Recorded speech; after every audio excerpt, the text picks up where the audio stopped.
जय हिंद।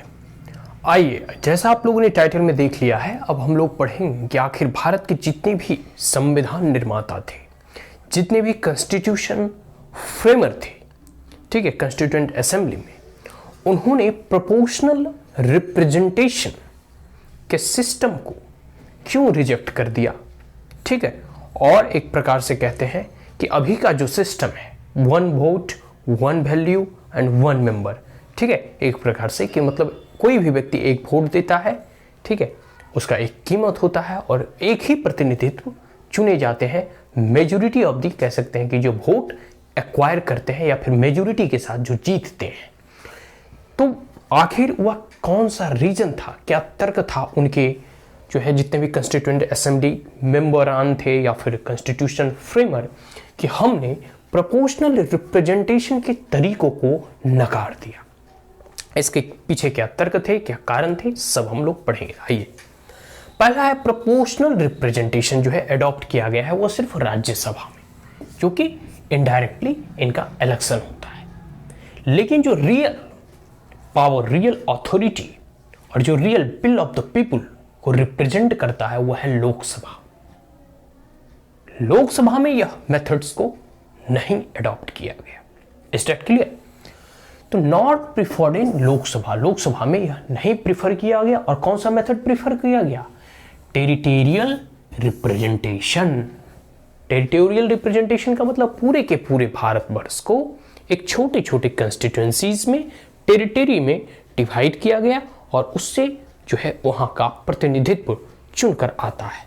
और दूसरी बात कि भारत के कोई भी नागरिक किसी भी कंस्टिट्यूएंसी से इलेक्शन लड़कर वह जो है संसद में आ सकता है। जैसे प्रधानमंत्री गुजरात से है, नेटिव इनका जन्म स्थान तो गुजरात है, लेकिन यह जो है कह सकते हैं वाराणसी से चुनाव लड़े। तो भारत का कोई भी नागरिक किसी भी, जैसे राहुल गांधी, ये वायनाड केरल चले गए लड़ने के लिए अमेठी से, मतलब एक प्रकार से मतलब भारत का नागरिक किसी भी जो है कंस्टिट्यूएंसी से वह चुनकर आ सकता है।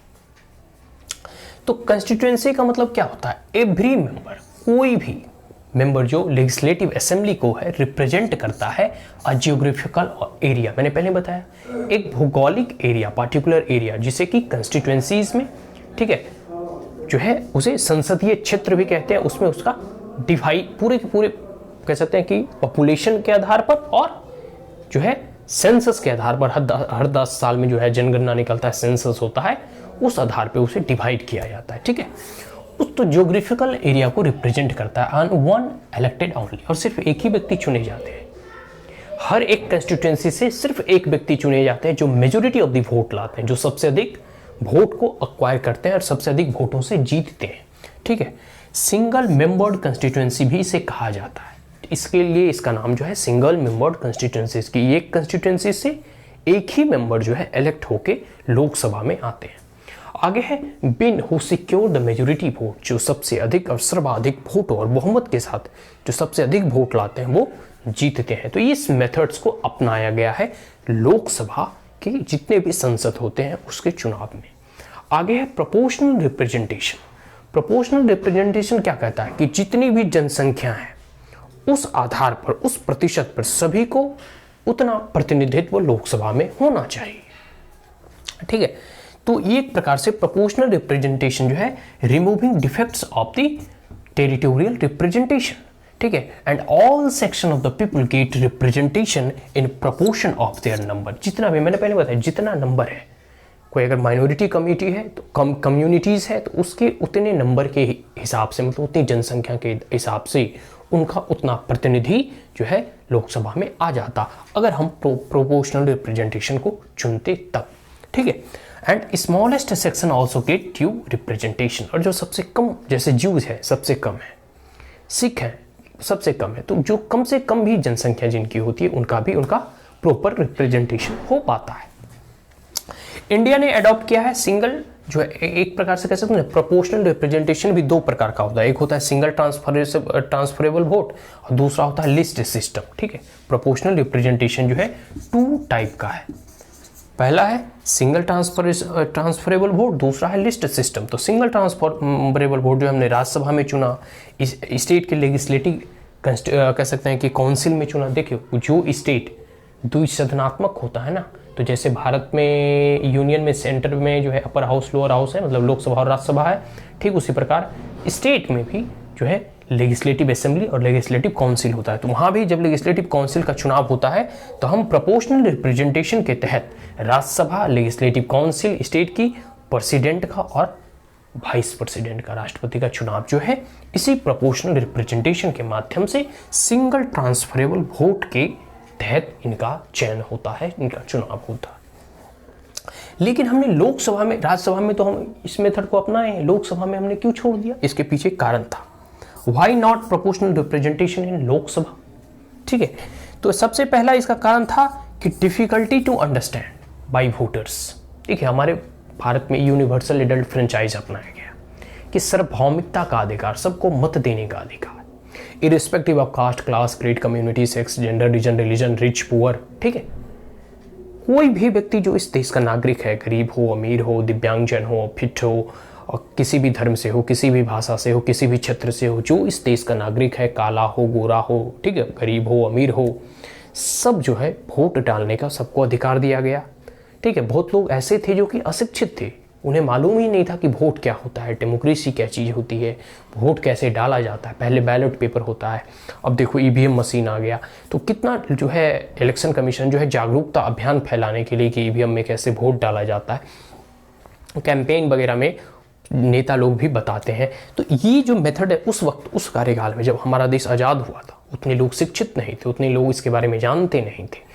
तो उस आज़ादी के बाद लोगों को लगा कि अब इस वोटर्स जो है उतना अवेयर नहीं है, तो ये सब सिस्टम नहीं चलेगा बस, क्योंकि प्रोपोर्शनल रिप्रेजेंटेशन में नंबर ऑफ कैंडिडेट जो है ना, और उसमें कह सकते हैं ना कि मल्टीपल पार्टी, तो सब में बहुत सारे कह सकते हैं नंबर ऑफ रिलीजन, बहुत सारी ऐसी चीज़ आ जाती है ना कि उसकी कॉम्प्लेक्सिटी लेवल बढ़ जाती है।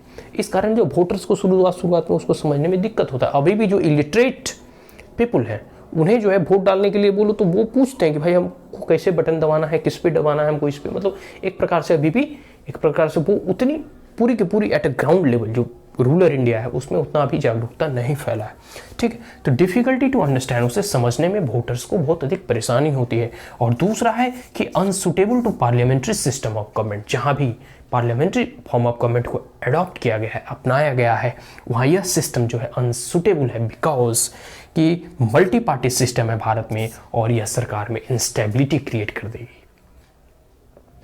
मतलब अगर मान लो प्रोपोर्शनल रिप्रेजेंटेशन के तौर पे चुना जाता है तो डिफरेंट पार्टी डिफरेंट जो है कह सकते हैं कि सीटें जीत कर आएगी, तो किसी को भी बहुमत नहीं मिलेगा, एक प्रकार से यह इंस्टेबिलिटी क्रिएट कर देगा।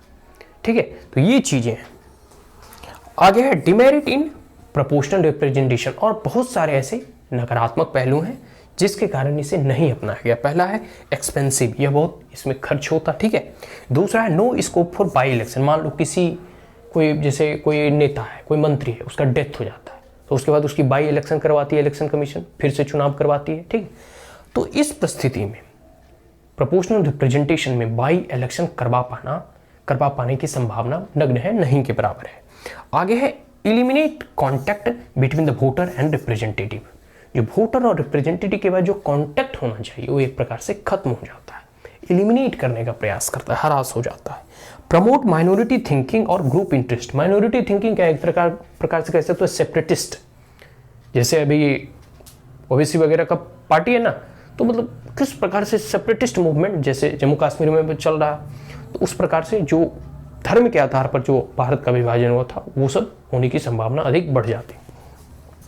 और आगे है इंक्रीज सिग्निफिकेंस ऑफ पार्टी, और जो पार्टी होता है उसका महत्व बढ़ जाता और जो वोटर है उसका महत्व घट जाता। अगर वोटर का महत्व जिस दिन घट गया तो उस दिन वोटर के पास लोग जो है जाएंगे, जीत कर भी आएंगे, उन्हें मालूम होगा कि हमको तो रिप्रेजेंटेशन मिल ही जाएगा, हम वोटर के लिए काम करें या ना करें।